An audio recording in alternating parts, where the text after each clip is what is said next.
So that really left just starting a business, but we had no idea what business to start. But in the meantime, we still needed to earn money in some way. Sam went for a job interview at one of our competitors, and he came home one day and he was like, this company's terrible. They were so disorganized. They didn't know what they were doing. It was just a terrible experience. When you're that young, I think I was 22 at the time, I think you need that naivety and you need that no fear attitude to just go and do something like that. Relationship is never going to work out. So we need to say goodbye to that person as quickly as possible.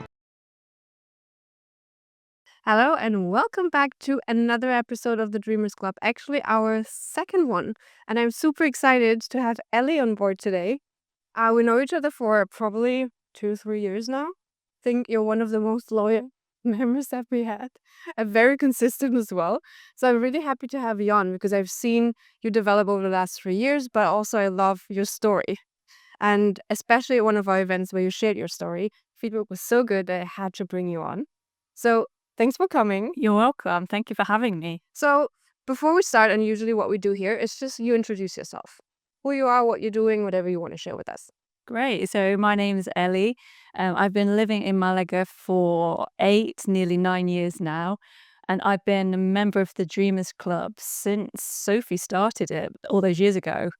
And that's how I got to know Sophie and meet other like-minded women out there who are doing what I'm doing. But it is a safe place to share our stories. And my story in particular is that I run a virtual assistant company with my husband, who was my boyfriend at the time. And we've been doing that for about 10 years now, which is a very, very long time. And for those who aren't quite sure what a virtual assistant is, a virtual assistant is somebody who works remotely. In our case, a VA is a personal assistant. So it's somebody who can manage somebody's inbox, somebody's diary, book holidays for them, do business admin, maybe even do social media and things like that. And what our company does is we put these virtual assistants into other businesses who need that type of support. So it's like a middleman. Exactly. We're like a middleman, yeah. So the clients come to us, they look for that support, we find the right person for the job and match the two together. We always say we're like a matchmaking company, but for businesses. Love that. How did you come up with that idea? Really interesting. So if we sort of wind back 10 years, my husband and I, Sam is his name, we started the company 10 years ago. And we'd just finished our exams at university. We're in final year. And we were trying to work out what it is that we want to do. We didn't really want to go into corporate jobs and sort of start there like all our friends were doing and sort of sell your soul away to these types of organizations. We didn't want to do that. We also just didn't want a normal, typical job either. We didn't want to go down that route. So that really left just starting a business. But we had no idea what business to start. We had no idea. But in the meantime, we still needed to earn money in some way. So Sam went for a job interview at one of our competitors, and he came home one day and he was like, this company's terrible. They were so disorganized. They didn't know what they were doing. It was just a terrible experience. And he said, we could do this. We could do this better. And I was like, yeah, we probably could. And then we started talking and started writing down some notes, and then all of a sudden we were like, let's start a VA company. And 10 years later, that is exactly what we're still doing. That is crazy. Yep. Actually, when we completed our last exams in final year, that was in June 2014. On the 1st of July 2014, we'd registered the company at Company's House, which is like a smooth transition. Yeah, smooth transition. Yeah.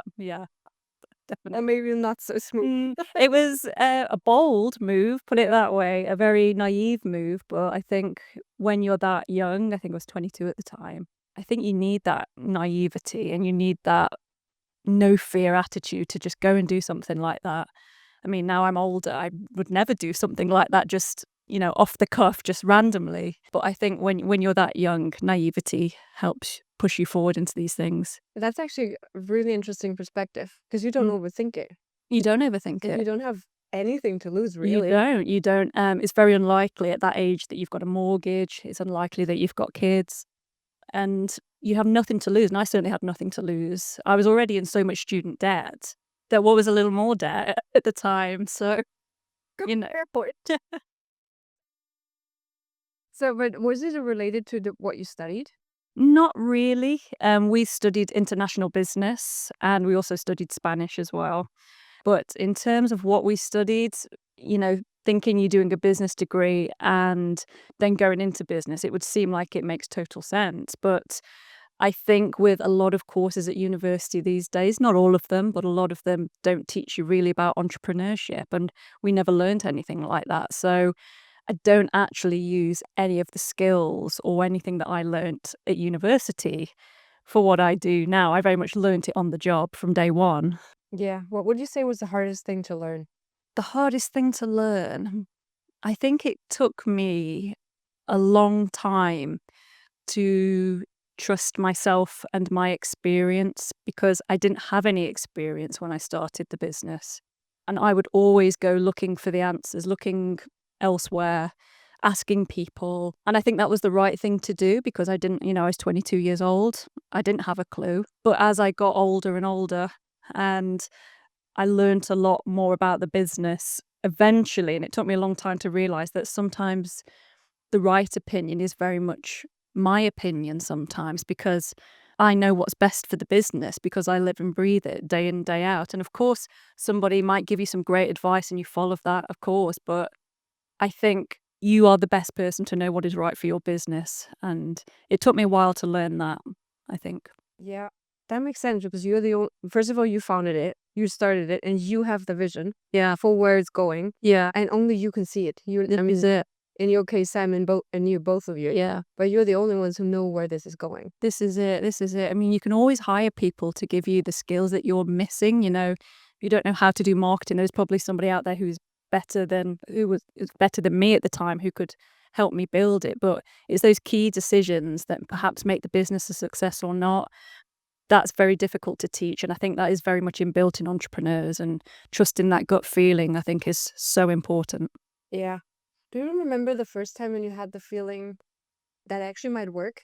In terms of when I thought the business had made it Yeah. work, I think with our company benefited a lot from COVID because we were already in the remote working space. And so we didn't have to adapt like a lot of companies did. So our company really took off during COVID. And that's where we had our biggest period of growth. Once we had that period and once things sort of stabilized again, we weren't going through this crazy thing. We caught up all our processes, we put people in place.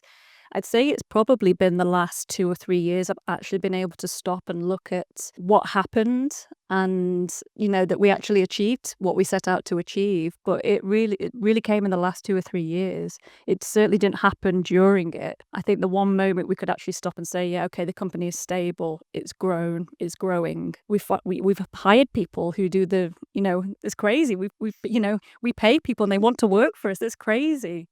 Yeah, it's now we've come out of that period that I can really appreciate actually we did set out to do what we always wanted to do, which was off the back of building a company, it's the personal aspect, which is we bought a house, we have our freedom, we can choose when we want to work, where we want to work. We've chosen Malaga as our home. And we have all these things that at the time were happening to us, but it's only now that I've actually realized it has happened and this is my life now. Yeah, those are two different aspects, aren't they? Mm. And it's crazy. I love that you say it's the last 2 years and that your business hit of 5 years ago. We're in 2025, yeah. So We are, yeah. So, yeah, 5 years ago. it Yeah. was more or less. And you're saying you're 10 years in. Yeah. So obviously in those 5 years before you did work as well. You had progress as Yeah. well, but Yeah. you had to have the patience as well Mm-hmm. and the discipline and consistency and Yeah. going through that without seeing the big scaling up. Yep. Right? How did that feel? Because I think that's where a lot of us are in as well. Yeah. I think when I think of the first 5 years, there was an entrepreneur, there's a guy that we met quite early on in the business, within our first year of trading. And we were at a competition at the time and we didn't win the competition, which I'm still very angry about. We deserved to win. We didn't. And I think the guy who was there at the awards ceremony, I think he felt so sorry for us. He came over to us and he says, I'll hire you. I'll take one of your virtual assistants. And he always said to us that the first few years of starting your business. He says you need to get your head down and you need to run. And that's exactly what we did for the first 3 and the first 5 years. We just worked so hard, tirelessly, doing everything that you have to in the business when it's just yourselves. You can't rely on other people, and you certainly can't afford to hire other people at that point. So we spent the first 5 years just running, running, running, pedaling, pedaling, and pedaling until we eventually got to the point where we could hire our first member of staff. And it was those feelings that when you've got somebody there all of a sudden to help you, you can then start to grow your mindset and think about how is my role going to change then, and how am I going to get the business to grow then. And yeah, I think if anybody isn't sure on if someone is in the first year or 2 years of their business and they're not sure what to do, it is just keep going, particularly if you're getting some traction, you've got some clients. If you've got no clients within the first 2 years, maybe you need to look at what it is that you're doing. But if you've got some traction, then it pretty much means you're on the right track, and keep going until you might need to pivot, or your business is gonna grow somehow. That's crazy. And how did that feel like for you as on a personal level? Because like you were saying, there are so many things were happening as well. Like you moved to Spain in Yeah. that period as well, right? That's If I'm right. not mistaken. So there were personal changes as well Yeah. coming in. So how is the balance? Because I hear the word balance quite a lot recently. And I know your answer already, but let's hear it again.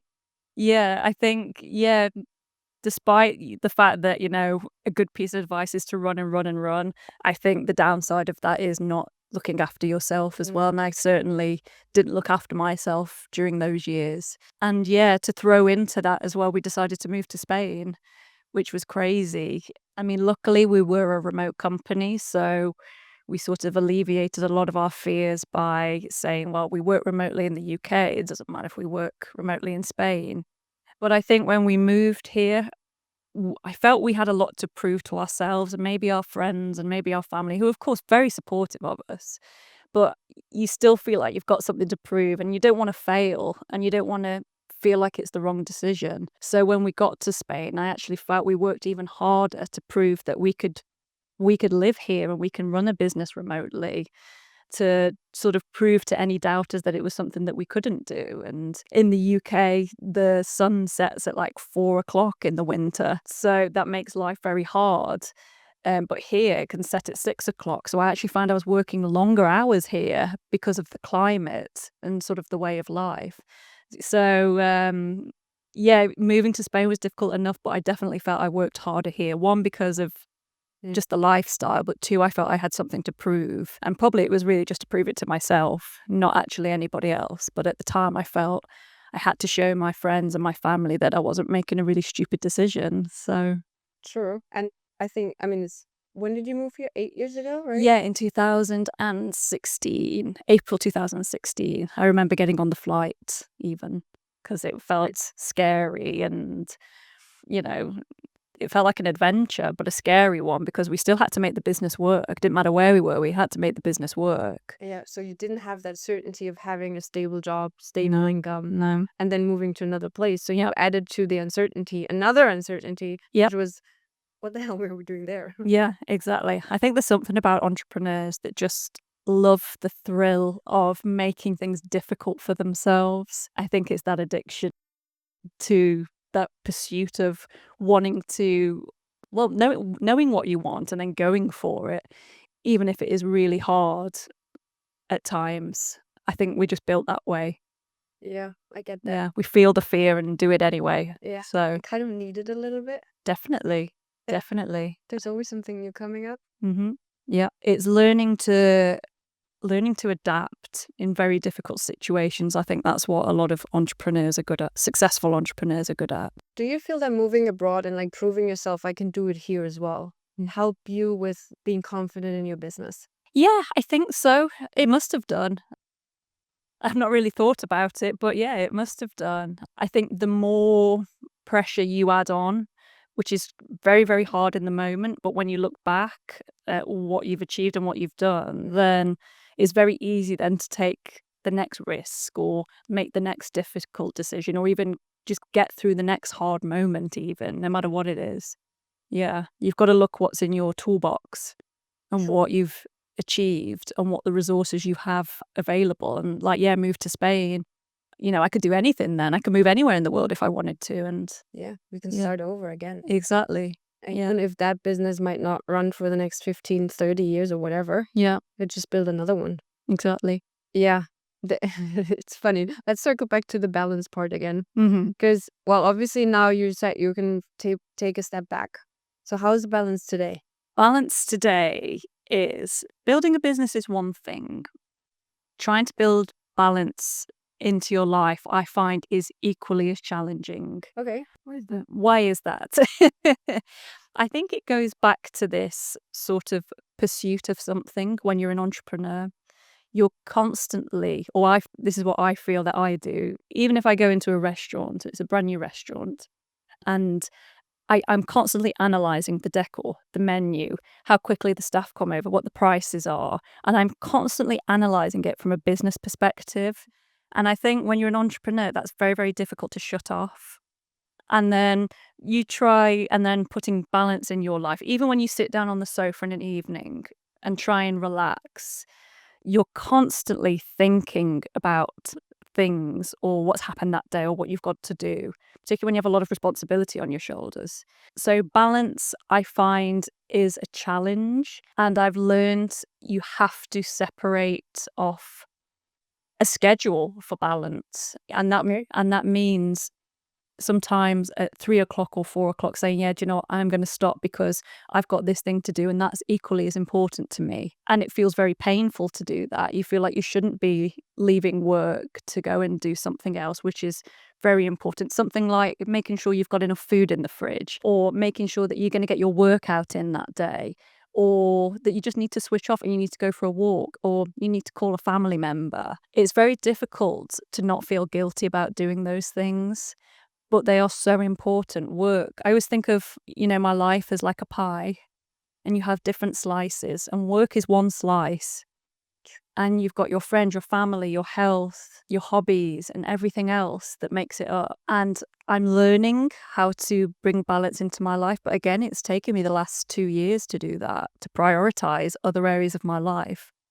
And I still feel massively guilty for it, but I'm also working on that guilt. And I think if you're a business owner like I am, where you also have staff that look up to you, you have to set a good example, and you need to say, okay, well, I need to leave today because I've got an appointment.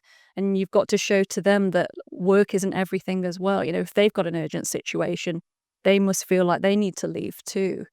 And you have to set an example as well and not feel like, work is your life.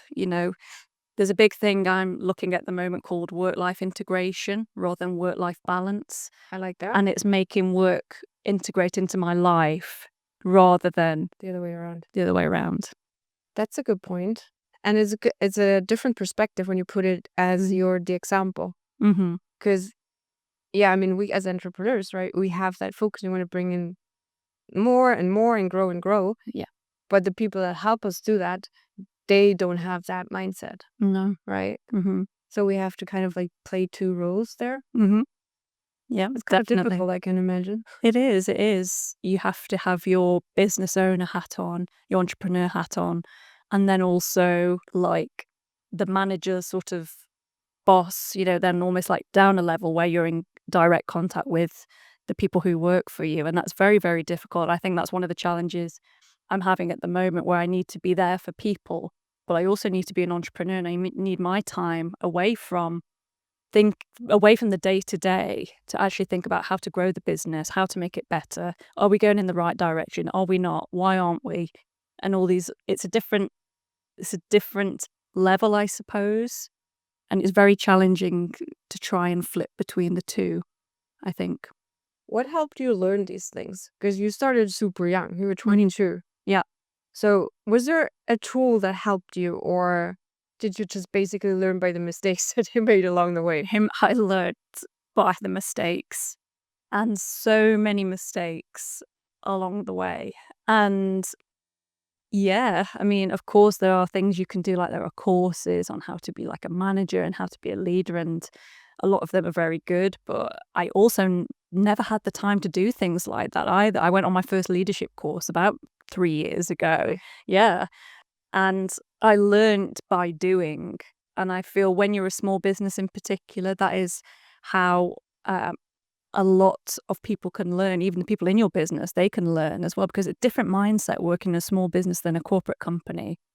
And I just learned by mistakes. I learned how to handle people, how to deal with people, how to manage people by getting a lot wrong, perhaps sometimes saying the wrong thing and learning, okay, you don't say things like that anymore. You can't put your frustrations as a business owner onto a person sometimes. And you learn to be human very, very quickly. And being human means you make a lot of mistakes along the way. Now that I have a little bit more freedom in my role, I am able to go and continue to learn about how to be a better leader and all these other things. But yeah, I didn't always have the luxury of, there being somebody there to teach me these things. So, yeah. What would you give, or what advice would you give to someone that is scared of making mistakes, or they might have just done a major mistake? How did you handle these situations? Because, well, let's face it, they're uncomfortable. Yeah. So there's a nice quote that I like saying, there are no mistakes, only learnings. And it's exactly what I try and do. Use every mistake as an opportunity to learn. And it's like, it's cliche for a reason because it works. So yeah, just the sooner you get over your fear of making mistakes, the more you're able to progress and push forward. What holds a lot of people back sometimes is they are so fearful of disappointing somebody, making a mistake, not being perfect, that it just comes at the cost of progress. I prefer imperfect action, and I wake up every day and I sit at my desk, and when I've made a mistake because I've forgotten to do something or forgotten to write something down, I get over it because at least I know I've pushed forward in the meantime. I've done 80% of something that day, and that's better than trying to perfect it at 30%.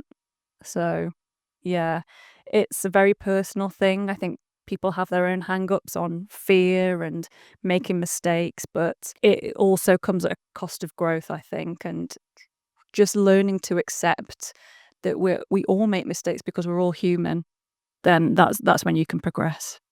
Yeah, so you would say one part is like allowing yourself to make those mistakes and not judging yourself for it. Yeah, Would you also say you, especially like, let's say you have an employee, you made a mistake with them, would you communicate that with them? definitely. Yeah, yeah. And I didn't always do that because I think I wanted to put this image out there of being a good example and the perfect boss and putting their happiness first. And that meant, like, I can't make mistakes then. But as soon as and they see you make mistakes as well at the end of the day. You can't hide from it. You can pretend you've not noticed it, but everybody, people know when you've made a mistake. Um, so the sooner that you accept that, the better. And I do say things like that to my employees, be like, "Oh, yeah, no, I forgot to do that. Oh, thanks for reminding me." Or, "Yep, thanks for picking that up. I'd forgotten to do that." Or, you know, really driving home this one strategy, and then a month later going, "Do you know what? Scrap that. It's not working. We need to do this instead." Like, that's how I want people to be with me, so I need to be like that with people as well. That's a good point. Would you also say that applies to clients? Yes, I think so. It's always tricky with clients, isn't it?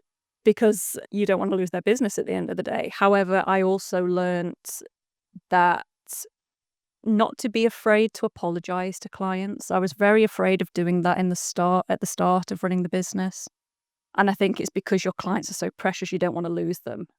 Because if you lose a client, you lose your income. So I spent a lot of time avoiding apologizing for things. And I even taught, my first few employees is that as well, we don't apologize for things, or at least not unnecessarily. But now I've learned the balance between, if you've messed up, then you say, yeah, I'm sorry, that shouldn't have happened. I know that that's the impact we've had. This is how we want to fix it. And so I've learned to be more human in that way with customers, with clients. But you should also not be afraid to be fair as well, saying, I'm sorry you feel like that, but this is the situation from our side. This is what happened from our perspective. I appreciate if you disagree. we'd love to put a solution in place and understand if you don't want that and you want to move on.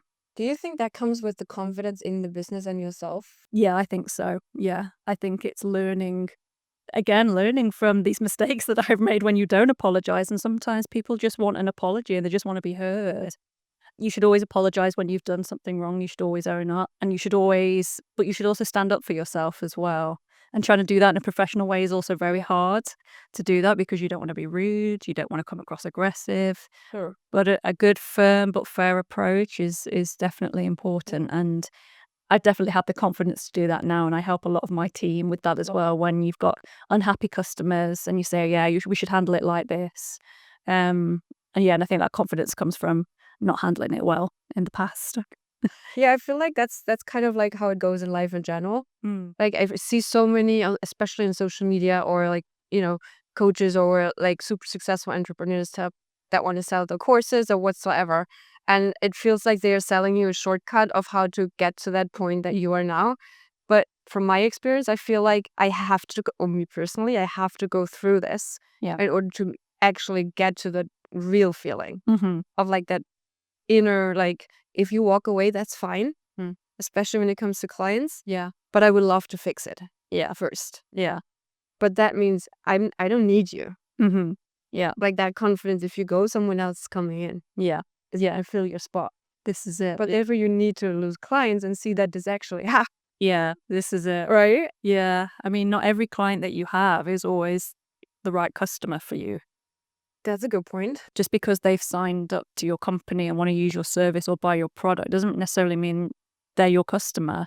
And I think over time that has become more obvious to me. If you've got somebody coming in, and wants a VA from us and they're not willing to put the time in, they're not willing to speak to that person to get them up to speed or give them instructions, and that relationship is never going to work out. So we need to say goodbye to that person as quickly as possible. I think it's always obvious who those people are, and you want to get them out as quickly and as respectfully as possible. You want to hold on to the good clients, Yeah. not the bad ones. Because they also, I don't know if you've made that experience, but they also drain way more energy. They do. And also time. They need Time. more time They from you. Yeah. Than the actual ones that are bringing you good business as well. And This you like is it. working with them. And this is it. They spend more time complaining than actually wanting to use your product or service. So, yeah. And one thing I have noticed in my business as well, it's mostly the clients that in the beginning you already have this kind of gut feeling, Mm-hmm. but you take it anyways because in the beginning you just need them. You do. Yeah. Right? You need the revenue Yeah. in order to build your structures. Yeah. But then at a certain point you're like, no, we're not gonna get there again. Yeah. Yeah. This is it. And I think that's a good sign of growth personally and from a business perspective when you start getting a little bit picky and choosy with your clients. The first few years of running the business, I needed anybody who was willing to pay me, good or bad. And, that is a necessary part of growing a business. But the moment you get a little bit choosy and you go, yeah, do you know what? I'm better off without this client. Then, yeah, that's a good, that's a light bulb moment when you think, yeah, I've made it this far. I can be selective. I don't need everybody who knocks on my door. And that's actually for me was the first sign of freedom. Yeah. You said it earlier, you wanted to be a business owner because you wanted a certain level of freedom in your life, in your lifestyle. Yeah. So picking who I work with is a huge part of that. Definitely. As at least one of the first steps until you then can choose if you work. Yes, that's the next. That's like the next level, right? This is it. We're all trying to get to the next level. It's like a video game, isn't it? We're all trying to grow to the next level, and you have to fight some baddies along the way. But then eventually you will get there and you'll level up. Sure. I love that. I love that. When with video games, you also have different players in each Yeah. level, right? Yeah. And that kind of translates into real life as well. Yeah. Yeah. How did your family react when you first said at 22? Like, that must have been an interesting conversation. Yeah. My family have always been very supportive, and I'm very lucky to have the support that I do from them. But of course, they were also anxious about the decision I was making.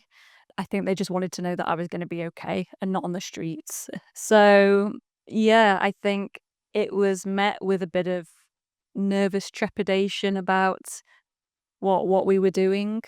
Yeah, I think that's a natural reaction though. Yeah. That's a natural reaction. I think that's a good reaction to have because you've got the support, but at the same time, maybe you do want to prove something to them as well that you are making the right decision. I think I probably felt that responsibility maybe too hard. I Mhm. didn't owe them anything, but when it is your family, you do care and you want them to be proud of you. So that is an added responsibility that I don't think many entrepreneurs really talk about in the Yeah. first year, few months even. You're trying to not look like an idiot in front of everybody, and that is a lot of pressure. Trying to build a business is one thing, but trying to not look like you're gonna fail and like you've totally made the wrong decision, that's a lot to deal with. Yeah. And also coming from that mindset of like, this would be a wrong decision if I fail. Yeah. Rather than, okay, after a while, you're like, even if I fail now, I've learned so much along the way. Yeah. This skill set would get me anywhere. Yeah. Like you still learn something, right? But in Yeah. the beginning, I didn't have that mindset. It's like, making it or breaking. Yeah, exactly. There was no gray area in between. There's no gray area. I told myself failure was not an option. Um, and that is a lot of pressure. So much pressure. Yeah. I think a lot of us do that. And if it had failed after a year, if I'd have even gotten to a year by that point, to then turn around and say, "Do you know what, at least I gave it a go. At least I've learned something." I wouldn't have had the confidence or the perhaps emotional intelligence to tell myself that back then. Now I would. I'd say, when things fail, I go, right, okay, that's not the right answer. This must be the right answer instead. But Yeah. I definitely did not have that maturity back then. Yeah, it's funny. Was it 2 years ago? Yeah, it was pretty much 2 years in with my business. And I had that moment of like, what the heck am I doing? And why am I doing this? Why am I making it so hard on myself? Like you said earlier, this need of constantly and then moving abroad and like starting the Dreamers Club. Why would I add And learning a language, don't forget as well. Don't forget. which is funny when people say like, "Oh, your Spanish isn't as good. You're already 3 years here," and I'm like, "Yeah, wait a second. It's my third language. You got me some slack here." And yes, I agree. I could speak better, but again, not my priority. Balance. Balance. Yeah. But yeah, so I had that moment, and my uncle and my mom, they're both entrepreneurs themselves. So I was talking with my uncle, and he's like, "Sophie, relax. If that business fails, then just do something else. Start another one. Who cares?" And with that in mind, because I was always like, this has to work. Yeah. Like this one thing has to work, right? Rather than, okay, I'm just being a business owner or entrepreneur in general, and then we see what will work. Yeah. I mean, you have to stick to it for a certain time for sure, in order to see, like you said earlier, am I getting some traction? And that he asked me this literally the same things. Are you having clients? Can you like maintain your lifestyle? Are you fine? Are you having a roof over your head? Are you having food on your table? And I obviously could fly back home to Germany, so it wasn't that bad. Yeah. But sometimes in your head you make it worse than it actually is. Definitely. So Yeah. I definitely need someone from time to time that makes like the reality check with me, because I can get up in my emotions and in my head, and then suddenly everything's bad. Yeah. Even if just one thing went Yeah. wrong. Yeah. So I think having and knowing myself, I need that person that does the reality check with me, because I cannot pull myself out Yeah. there. Yeah. Like that's where I need that player in that level Yeah. that helps me see that. Mm. Did you Yeah. have someone, or was that between the two of you? It's a tricky one. I think sometimes when we're working so close together on the business, it was very difficult for us to pull ourselves out of that. So it would either be we're so in it, we perhaps just bouncing off each other too much about these situations, and the both of us were maybe struggling then. Both of us didn't have somebody to pull us out Mm. of that, and then other times we could be that person for each other. If Sam was struggling with something that I wasn't working on, I could say, "Yeah, but don't worry about it because you've done this and that and the other," and you give that other person clarity, and that is really, really helpful. And I think as well, speaking to my mum helps a lot because my mum was not a business owner, is not a business owner.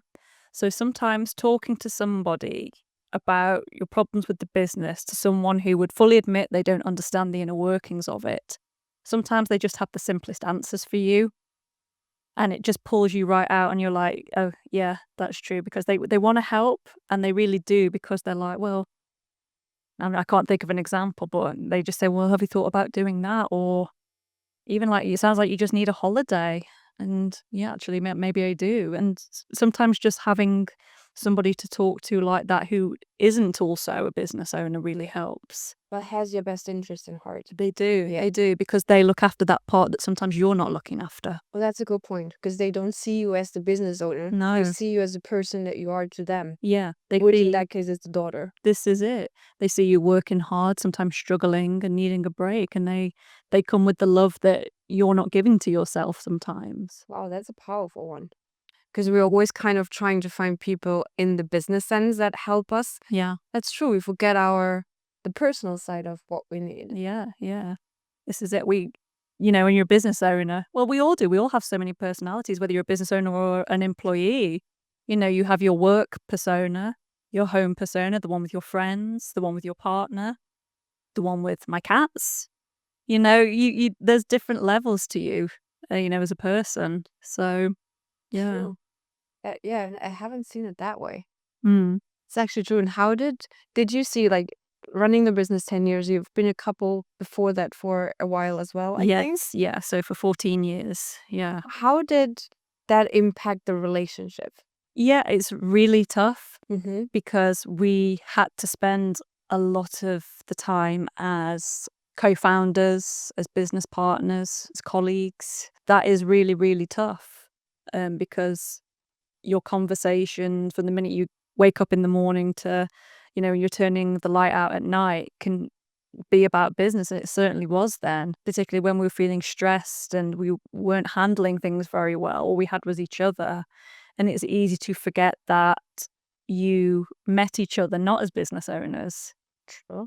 Uh, So we have that's another thing we have to work on. We need to create that separation, which can be very, very difficult. With experience and with time, we're much better at that. We draw the line. We sometimes say to each other, "Right, are we done with the conversation? Do you need to say anything else?" And I'll be like, "Oh yeah, just one more thing I need to tell you." And then we draw the line, and that is that. We can go back to being a couple Yeah. again.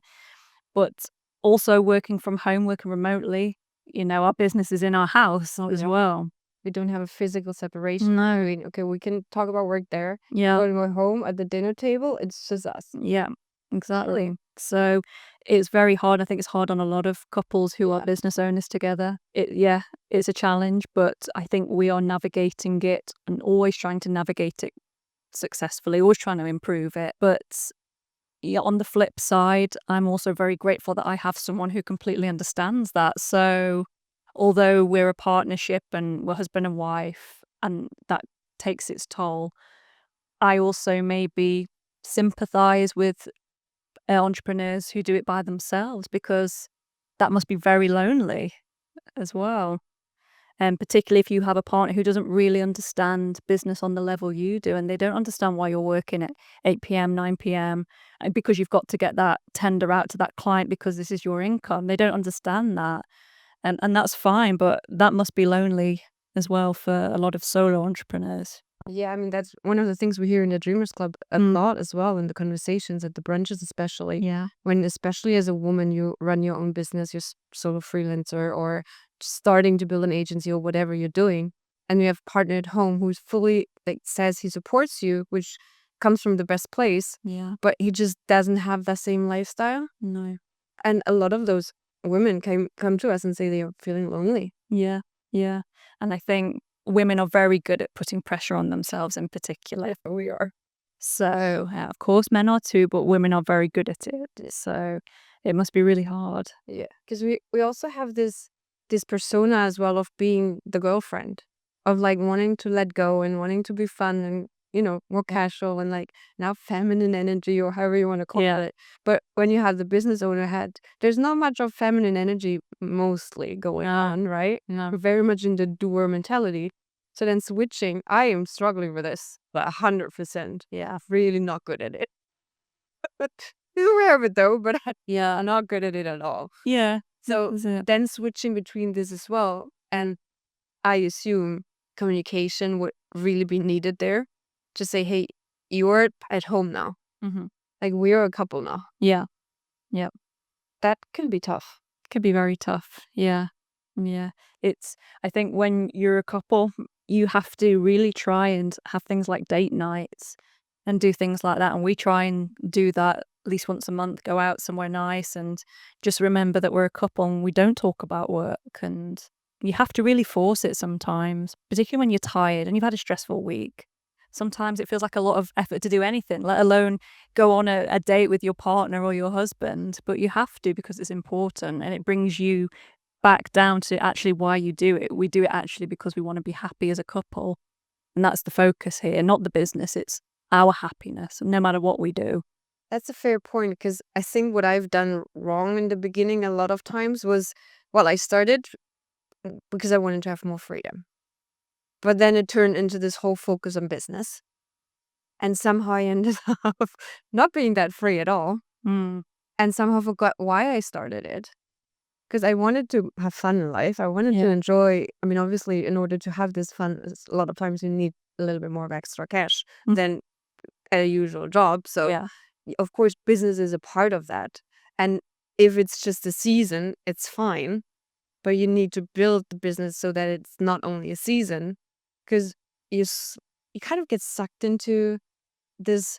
I want to go bigger and grow bigger and bigger and bigger, but you don't realize with bigger and bigger, more responsibilities come if you don't put the right structures in place. Definitely.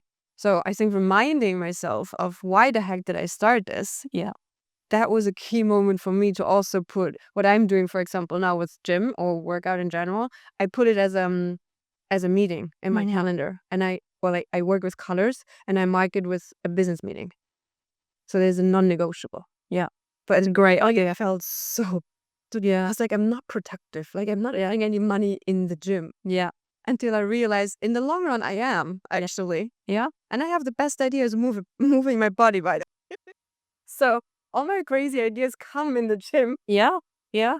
But yeah, because we're so focused on like only our efficient work at the computer or whatever we're doing. That's how we make money. Yeah. And yeah, technically that's true. Mm-hmm.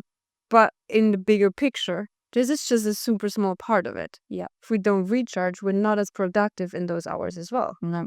Or at least I'm not. No. No. They say you can't pour from an empty cup. True. So, and it's exactly that. You need your movement, your activity, your exercise. Yeah. You need to refresh yourself, your mind and your body, no matter whatever way you do, whether you go to a gym or you just do some yoga or you just go for a walk even. Oh yeah. It's just so important for clarity, for mindset, for giving yourself a good talking to sometimes. You know, if I'm in a bad mood and I go to the gym, I come out, I feel so much better about everything. And that you can't put a price on. You really can't, because it gives you the courage, the energy to go, actually, yeah, no, I'm going to send that email. Or actually, no, I'm just going to do that thing for half an hour. You know, that is so much more important than if I'd have sat there for 8 hours and moaned about what it is I had to do. It's better that I actually went to the gym. I would have achieved more by doing that. It's actually funny, right? Because we're just so forcing ourselves to sit there. Yeah. And like how that, and then actually thinking at the end of the day, like, oh, I've done so much work. Yeah. But if I actually look at my to-do list, I'm like, I didn't actually take all the things and I should have in 8 hours or whatever amount of hours. It's like, this is weird because yesterday I did it. Even though I went to the gym for 2 hours, I went on a walk, I had a coffee. Yeah. You know, Put the washing on. All those tasks, all the benefits from working from home. exactly. So yeah, it's weird sometimes how we kind of trick ourselves and forget to see the bigger picture. Yeah. And also, we're not doing this for the short term. Like you said, it took you 5 years just heads down and working straight. So if you've just looked at the result after 2 years or 3 years or 4 years, you would have needed to say, okay, we have to decide what to do. But you have the bigger picture, you have the bigger vision, 10, 15, whatever years ahead, right? And I think that is something that a lot of people today kind of get confused about. Are we doing this for now or for like in 10, 15, 20 years? Yeah. Also physically our bodies. Mm-hmm. Like I can destroy my body within a month. Yeah. Literally. Yeah. And this adds up every day a little bit. And when we're 40, 50, this is where we're going to get the payback. Yeah. I don't want to get that payback. Yeah. Yeah. Definitely. Does that make sense? Yeah, definitely. Well, the body keeps score, doesn't it? It does. So And now we're at it. We're early 30s. We're fine. Everything's good, right? sometimes, yeah. Which is stars. I'm definitely feeling like I'm in my 30s. You're still in a good position, though. But yeah, I mean, now it starts that you see what you've done in your 20s or like how your lifestyle looks like. And you can also physically see it in people's faces. Yeah. And I see this a lot of times when I come home. Like different lifestyles creates different vibes. Mhm. And that you can just see. Yeah. Yeah. So I don't want to be 60 and feeling old. Mhm.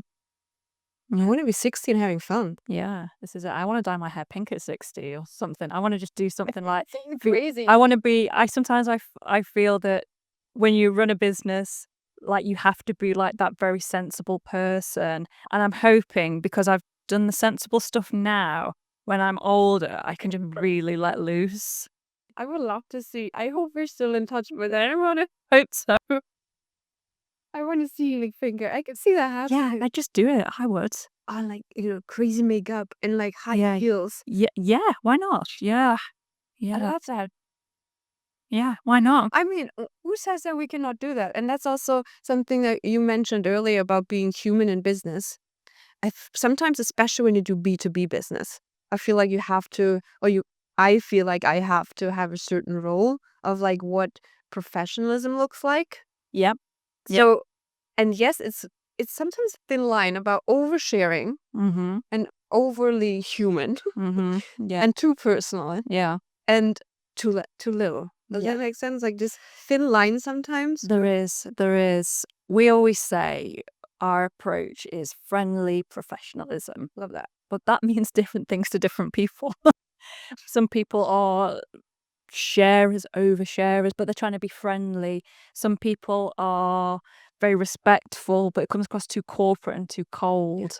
And it's a really difficult balance to gain. And I don't know, we always just talk about sometimes it's the words we use. We have like a list of words that we don't use in the company. Okay.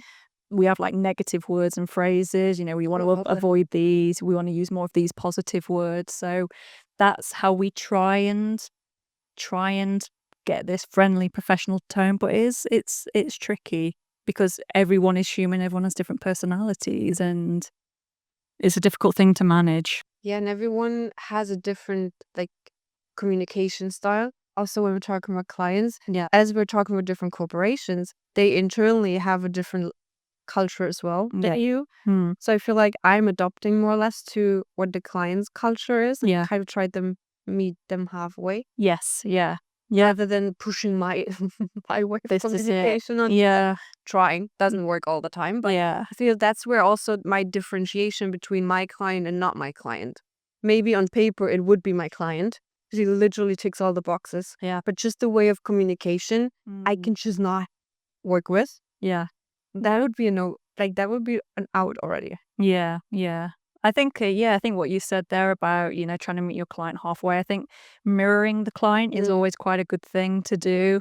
If you've got someone who's busy to the point, you don't want to start asking them about their weekend. Going to get annoyed at you. So I think using a lot of mirroring always helps. And I also love as well if you've got clients that are a little bit grumpy and a little bit miserable and complaining, that you want to kill them with kindness because at the end of the day, this person is a human. Yeah, they're a business owner, they're a client, yeah, but they're probably a husband or a partner or a dad, if it's a male, of course. Mainly because they're usually the grumpy ones, that's why. Just actually just showing them a bit of kindness and empathy, I think always breaks down barriers and just treating them like a human sometimes. Yeah, just really, really helps. Yeah. Surprising. True, and we also never know what's happening in their other roles. Yeah, exactly. If they have family, you don't know what's Yep. going on there, Yeah. how the night look like, Yeah. or marriage, or whatever it is. Yeah. I mean, we have this ourselves as well, Yeah. and we cannot shut that up just No. because we're in a work environment. Yeah. We are one person, Mm. even though we wear different hats. The head is the same. Yeah. Yeah, definitely. So yeah, I think to keep that in mind sometimes, also for ourselves, to not be too hard on ourselves. Yeah. I can be definitely. very good at that. This is it. And I think dealing with other people, if someone is stressed out, maybe quite aggressive, maybe quite rude to you, or even if they're just not giving you much back, it's about making sure that you don't take on their problems. I think that's key. And that's a very, very difficult thing to learn, to not take things personally, to realize that if somebody's got a problem, that problem is with them and you shouldn't take that burden on sometimes because it's not your problem or it's not your responsibility to deal with that. And I'm talking from an emotional perspective, not like a problem that you've potentially caused in the business. If they're stressed about something and they're communicating you in an aggressive way that you've not caused, that problem is with them. Yeah, true. Just trying to take out the emotions of the Yeah. situation. And I Mhm. feel like if we just give them an understanding of, hey, I can see why you're feeling that way, Yeah. that already like takes This is the it. energy from it. This is it. There's nothing more satisfying than like cracking somebody who is, not happy, quite aggressive, upset. And by the end of the call, they're like, "Thank you so much. That's great. This is really positive." For me, that's satisfaction. I That's mean, it is. yeah, And in the end, both of you win. you Like, do. that's the thing. It's You not do. only about you keeping business. Yeah, That person literally tells you they feel better. yeah. So this is a win-win for everyone. It is. It is definitely. And I always say to everybody, I never mind if a customer leaves as long as they leave happy. And that's Oh, wow. yeah, customers come and go, they always will. But as long as they're leaving and they're happy, then that's all we can do. That's a good one. Because I feel like a lot of times, especially in the beginning, you hate the fact that clients leave or Yeah, customers leave. yeah. It's a very personal It thing. is. They leave you. Yeah, this is it. I take it very personally and I shouldn't, but I do. But I always say if they go and they're saying, "Yeah, you know what? We just don't need you anymore, but I'll be back," or, True. "My experience has been great," then everyone's happy. That's a really good point. Mm, It's true. But they are, yeah, it's just part of the cycle. yeah, And then new ones are coming in. this is it. This is You it. need new ones coming in You do. because you develop, your services develop. So you will need the next level. Yeah, Talking about the video game as well. yeah. It's not only The numbers are going up, then if client numbers are growing, then it's a good place to be. yeah, and growing numbers doesn't mean that it's the same people, No? but they're minus and plus. Like you make the calculation then in the Yeah. end. Yeah. That's a really interesting point of view. I have to think about that to adapt that to my Yeah. to my business as Yeah. well. To take a little bit stress out of this as well Yeah. and pressure. Yeah.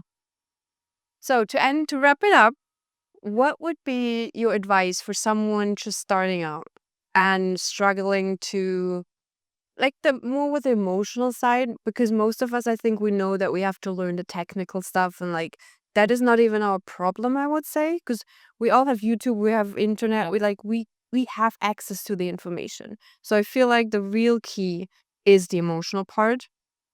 Well, it's just me, maybe you'll disagree with me. But what would you advise someone in that moment where they're like, should I keep going or not? Mhm. Yeah, that's a really good question. I think it's quite a difficult one to answer. So what advice would I give to somebody who's just not sure if they should keep going? Yeah.